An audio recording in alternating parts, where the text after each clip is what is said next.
তোমরা সবাই আমার কাছে জানতে চেয়েছিলে যে মিঠি মিঠাই কী হয়েছে, যেন জানাই।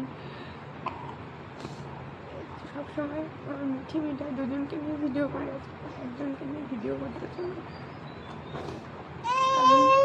মিঠির শরীরটা একদম ভালো নেই, মিঠি তাই এখন হসপিটালে ভর্তি। বসো, মিঠার শরীরটা ভালো না, এত ঠান্ডা লেগে গেছে।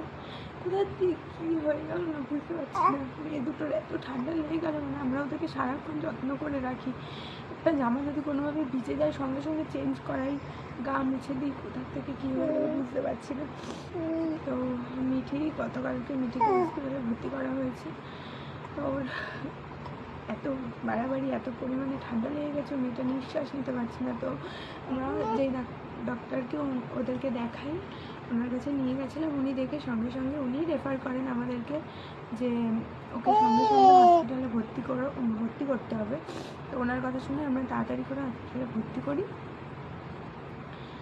তো এখন মিঠাই এখন বাড়িতে আছে। মানে আমি এতটাই নিরুপায় একজন মা যে মেয়েটা ওখানে রয়েছে, আমি একটু দেখতে যেতে পারছি না। কারণ আমি যদি দেখতে যাই তাহলে মিঠাই আমার কাছে রয়েছে। এখন আমি ও তো সুস্থ ওর তুলনায়, এবার আমি যদি ওকে নিয়ে যাই তাহলে মানে অসুস্থ ওখানে প্রত্যেকটা বাচ্চা, এবার তাদের মধ্যে ওর প্রবলেম হয়ে যাবে, ওর অনেক রিস্ক আছে। তো এই কারণে আমি যেতে পারছি না। আমার ফেটে যাচ্ছে। আমি কালকে ওকে দেখেছি, এখনও ওকে ধরতেও পারিনি, দেখতে পারিনি। আমার যে কী হচ্ছে শুধু আমি জানি। সেরকম কথা